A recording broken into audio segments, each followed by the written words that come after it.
In this week's video, you get to watch us install our full kitchen system, including face frames, drawer slides, drawers themselves, our sink, and our plumbing, and last but not least, our tile backsplash area. We did little toe kick measurements on all of these on the edge. We're going to cut out a 3.5 by 3.5 square. And now what we're going to do is cut our links in between here and connect the backs like we have the front. Today marks yet another, I guess, milestone in our van build. We are getting out the fridge finally. It's the Isotherm 130 Elegance. We did get the black instead of the stainless steel front because it was like a lot cheaper. 15-20% off. So after unboxing, it's I think it's like 4.5 cubic or square feet. That's almost to my elbow, so. I could probably be crushed into here. It literally only draws 3 watts, which in comparison, this super small microwave over here pulls 700 watts. We just moved it up here. I wanted to see how the fridge would sit in here. And boy, it's a beaut. So basically, since we have this narrow hallway and we have our shower here, we were trying to clear this right here. So we built it on top of our toe kick, which is important because you get a little bit more hallway space. This will be where our sink sits. Oven's gonna be on top of here. And then we're gonna have our pull-out cabinets over here. Heck yeah, some tile will be over here. Okay, so sometimes making things the absolute best that they can be means that you have to take them apart and edit them a little bit. Our kitchen cabinets, even though they are awesome in some respects, would like our hallway to be a little bit bigger. So we are going to go ahead and take it apart and edit it a little bit. So we got this, we'll save the reveal for a second, and our deep farmhouse sink, which is 15 by 17 inches. Here you see us tracing out our sink and induction stove on our butcher block countertop. This helped us cut precise holes for these appliances to sit down in.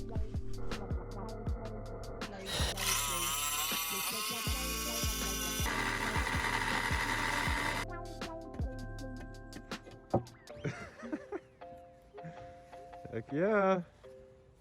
Let's see if it fits. Might have to do some minor adjustments. I think we're gonna have to do some minor adjustments. All right, take 2 coming soon. So we have our 2 holes, one for the sink and then one for the induction stove. So got to do a little bit of sanding and then we'll have those things in.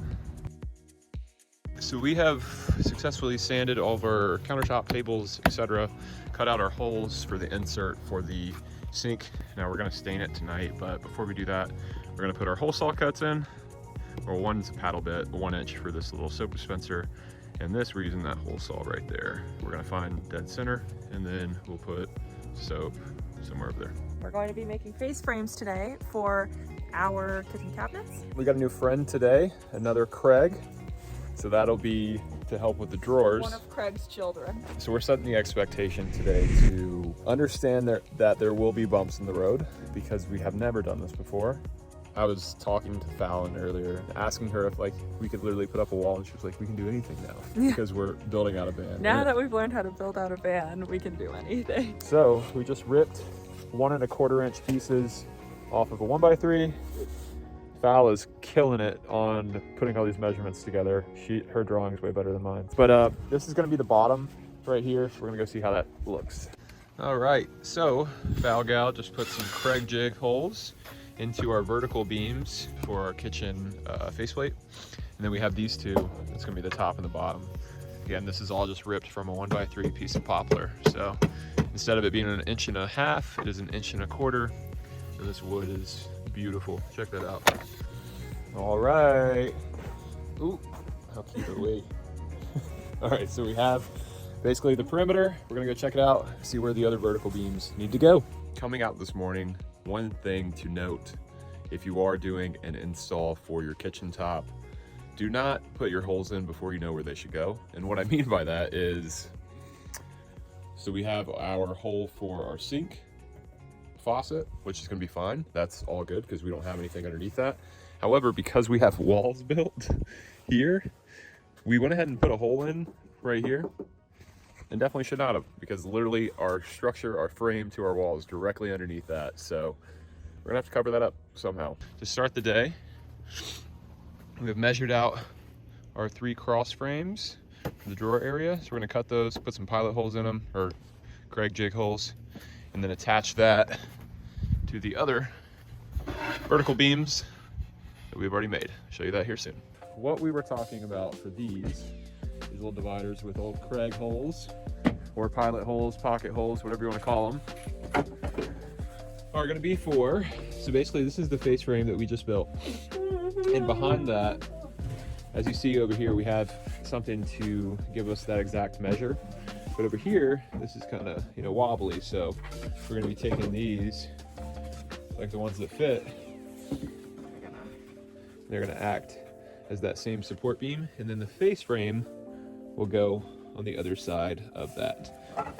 So we're going to go ahead and get this going, but this is going to make sure that our drawers are square, they're flush, cuts are the same on the front and the back, and everything's ready to roll. Alrighty, air holes for the fridge and the oven. Hi! We are About to put in our cabinet top. No, wait, our countertop. Our countertop. Yeah, we're getting so Yeah. close. In a month, we're going to be on the road, and we're looking at everything that we've put in and how much we've learned. Yeah. I mean, we literally knew nothing before. And now, shout out Pops, we own our own power tools. It means we're real adults. And without further ado, we're about to put in the brackets. This will basically help us secure our countertop, and we're about to throw that thing on. Woo!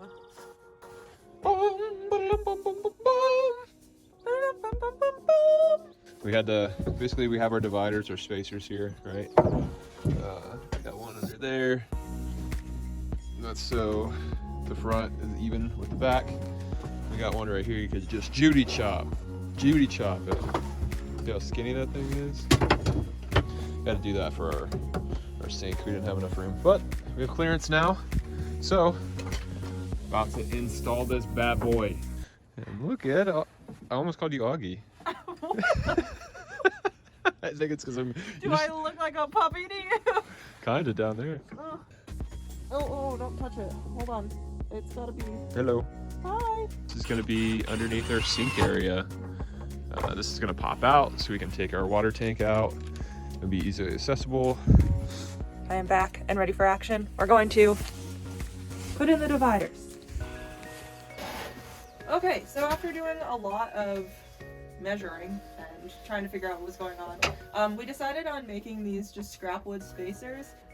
We want our drawer to be 3.5 inches, like the actual drawer itself, but we don't have a faceplate on here yet, and we know that our faceplate is going to overhang over our 3/4 inch by 1/2 inch on each side. So we've added 1 inch to our drawer space. Instead of being a 3-inch drawer, this is going to be a 4-inch drawer. Anyway, and we're just going to stick them right here, and then put in our drawer dividers. There will be another one on this side. Basically, this will just allow everything to be nice and square. Yep, so we'll add another 4-inch piece to the other side. Yes. and put this divider in. We'll have this face plate go in on top. All right, so we're about to run a little time lapse to go over what Val was just talking about. As you see, we already did one spacer, our 4-inch for the top. We have 8.5-er.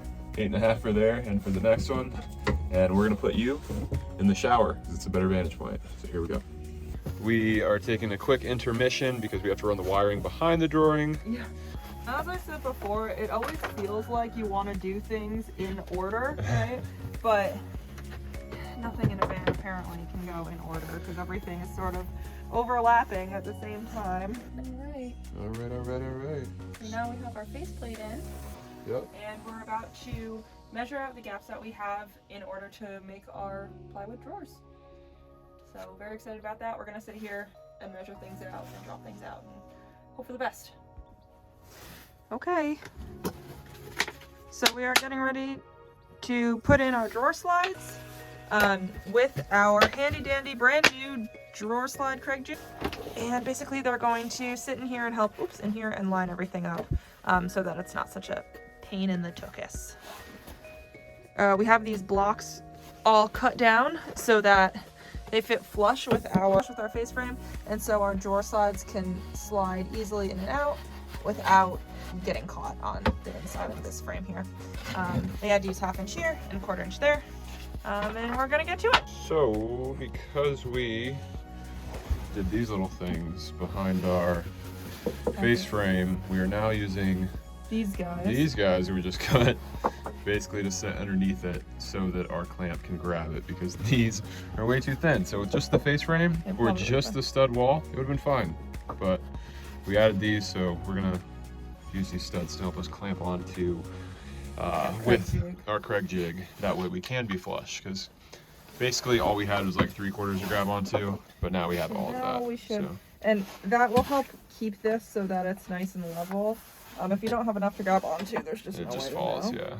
But now that we have that, this is proving to be much more difficult, and we did not have the foresight that we hoped for. So this is actually a 22-inch deep cavity, but because our hallway from the faceplate to the wall is only 18 inches, thank God we didn't put them in or make them first.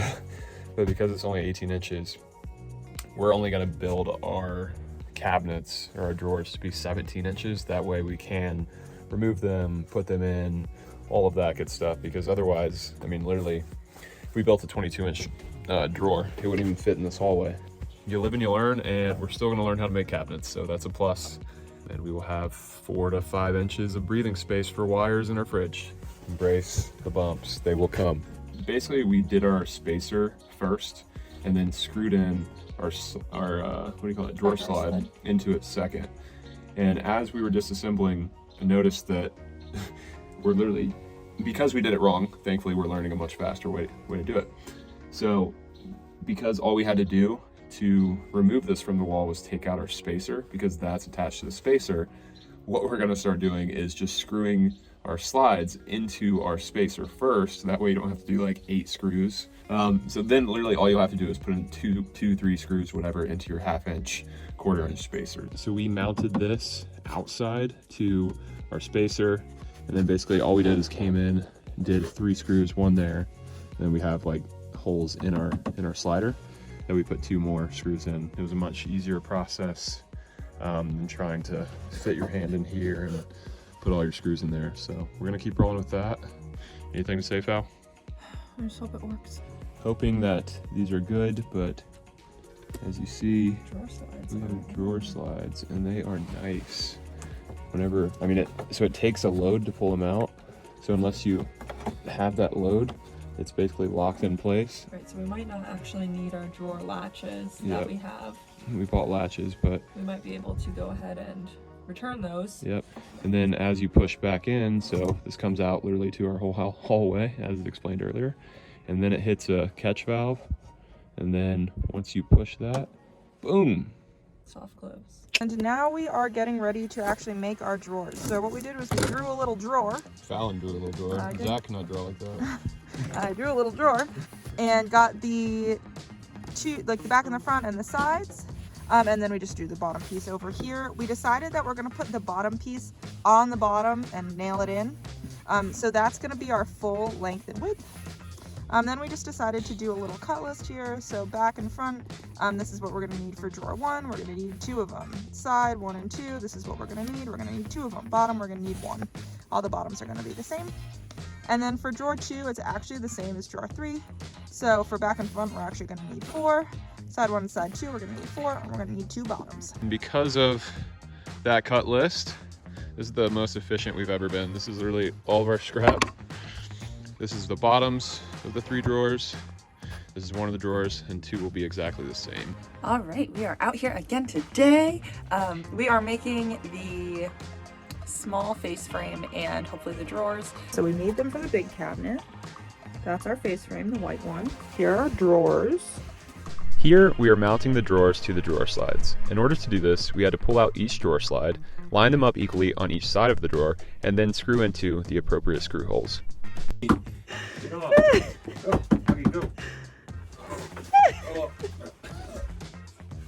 Joking me. I'm stuck. It's too narrow. Augie, come I'm gonna put in the drain right now. So first thing we're gonna do is just clean out the sink of all this sawdust. So now that it is nice and clean and shiny, I am going to take out what the manufacturer put for the drain. Okay, so now that that's out, we've got a little nut and some gaskets here. So here is our Ace Hardware Plumber's Putty. It says that you should knead it beforehand. Anyway, so it said make a snake and then put the snake around the edge of your drain. So that's what we're about to do. The snake is on the putty thing. So now I believe we have to drop the drain in the hole. Drain in the hole. All right. Drain in the hole. Nice. Everything looks like it's staying in here pretty well. I'm gonna go ahead and, so this is a rubber gasket. I'm gonna stick this on first. So the rubber gasket is on. Then this is a little foam gasket here. Okay, and then I have just this lock nut. And we're gonna go ahead and just tighten this bad boy on, I think. First things first, you need some working clothes. Second things second, you need a clean countertop. Third things third, you need some silicone and a caulk gun. I'm just gonna make a continuous bead of silicone, which is very smelly, around the edge of your sink.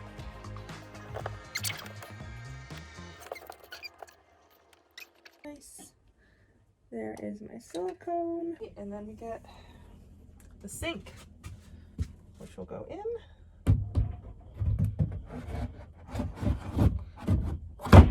Bam.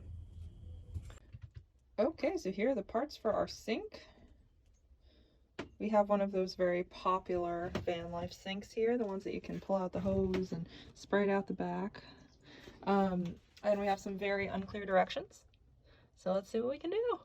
This top lock nut, I believe it's called, tightening nut, tightening bolt, I don't know what, I think it's a nut. Anyway, now that it's been nice and tightened, I'm just using a regular little screwdriver. It's a Phillips head, and I'm just gonna tighten these screws then. Okay, well I guess that's all that's happening up there. Okay, next things next, we're gonna put on the weight that goes on this black hose here. So it just says we need to separate the ball. It was just held together by some screws here, which I have in my hand. So ball is separated. The weight is on and tightened. So I think this is the connector up here.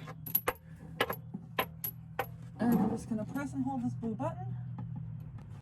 Apparently the best position to install the gravity ball is on the other side of this, so probably a little farther away. Okay, so the reason why there's an ideal location for the gravity ball is because there is an ideal location for this little hose. So we want the gravity ball to hold the hose in place. So you want it on the falling side. This totally makes sense now. Okay.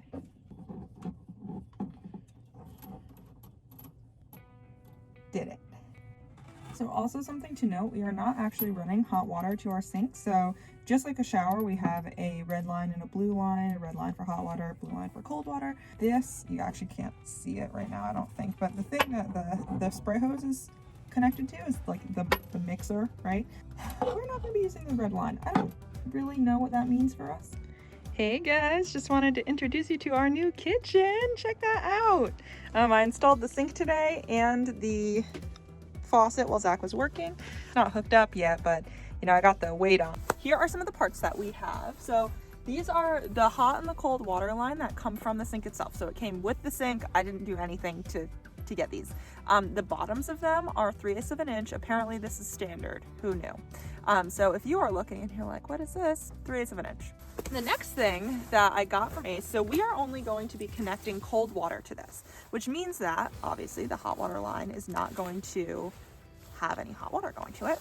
And we only have one water line, a cold water line. This is a Additive adapter, 3/8 by 3/8 by 3/8. Got it from Ace Hardware, fantastic. So what we're gonna be doing is attaching our two female ends that come on the sink to our two male ends here. They're gonna, you know, screw on like that. And then I am going to take my PEX piece, little blue guy. We're gonna cut it down to size. We're gonna put an elbow on it. It's a 1/2 inch to 1/2 inch push to connect, which is the one side that the PEX goes into, to a female adapter. And then I have one more piece that I got today from Lowe's, which is a 3/8, you can't really see that, but 3/8 to 1/2 inch. And they're just both screw-ons. Okay, so these should all go together really nicely. In between them all, I will be using this Blue Monster tape. Okay, so now that we've gotten the 2 lines that are connected to the sink, connected to my little Adati adapter, I don't know if you can see this or not, but there is, oh wow, I just dropped you. You can see some of the pipe tape still hanging out there. It's completely fine. The pipe tape is there to just help stop leaks from happening. So that's why that's there. It's great tape. It's not sticky at all. The next thing I'm going to do is take my 3/8 inch by 1/2 inch adapter piece. I am going to put some pipe tape around both edges, right? Both of the areas that have threading on them, and I'm going to thread them onto my Adati adapter. Okay.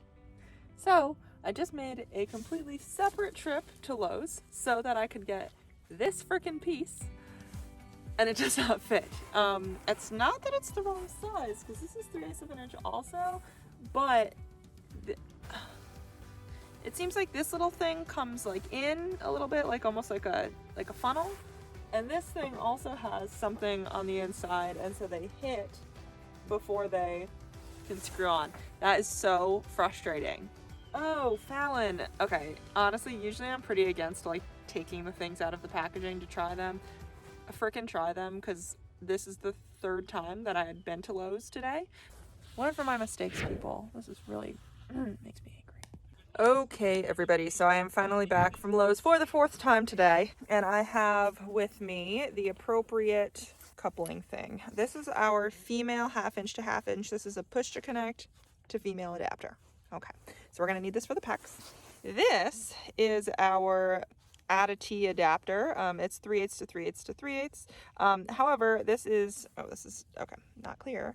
So this is a 3/8 regular to maybe a 3/8 compression, potentially.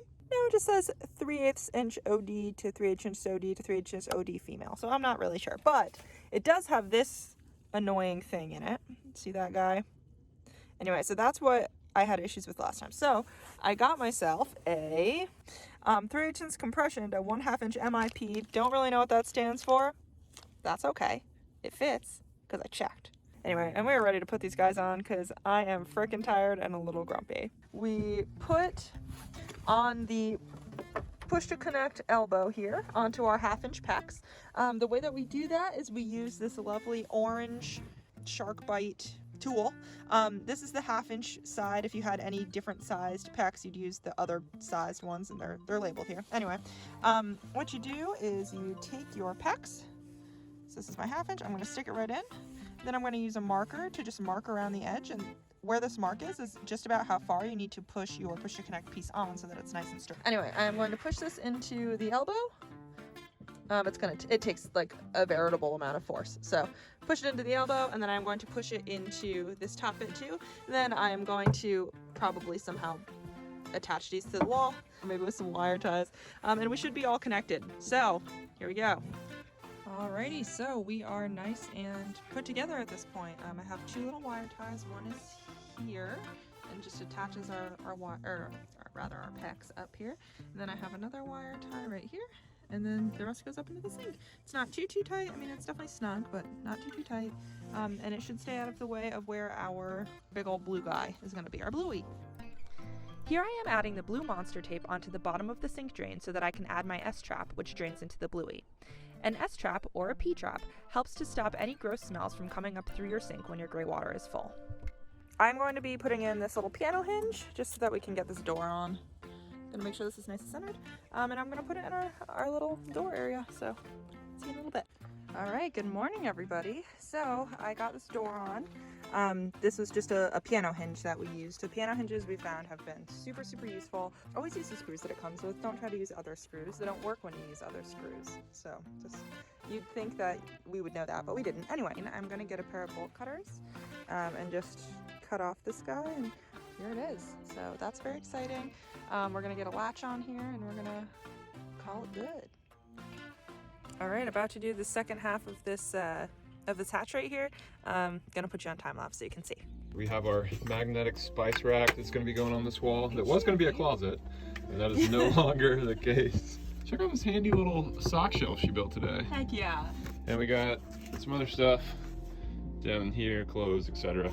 So you two, I would like all of you to know that Zach had absolutely no faith in me for making that sock shelf, and now he wants one. And the drawers got put in today as well. So we're making the drawer faces right now, and hopefully those will be done soon. Anyway, so this weekend we will be putting the tile in, we'll be putting this on. You want to do it here? So that's very exciting. Yeah, that's gonna look super good. Fallon is constructing basically the perimeter of what will be our tile backsplash area. So we are making 45-degree cuts. First time. Yep.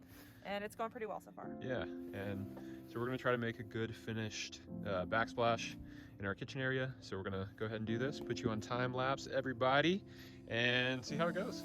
Alrighty, so continuing the tile video from last night, we cut these, and since then we have added something big to the van. Polyurethane. Flooring. Oh. So we still have to do trimming, but this is beautiful. Look at this. We can slide on here. Yeah, we're about to get slippies on this thing. So whenever we want to hop in, we'll put our feet in the slippies. But Indoor only slippies. yeah, but we're about to put up our perimeter and then do the tiling tomorrow. Yeah, probably tomorrow. Here we go. All right, so real quick, we have put in our magnet spice rack. And now what we're about to do is put in our magnet knife rack holder. Alrighty guys, all the instructions say in order to slap that baby on, that's what we're gonna do. We're gonna slap her on. Are you kidding me, guys? No. Alrighty. Alright, let's do it. It says keep fingers out of the way. Modern innovation.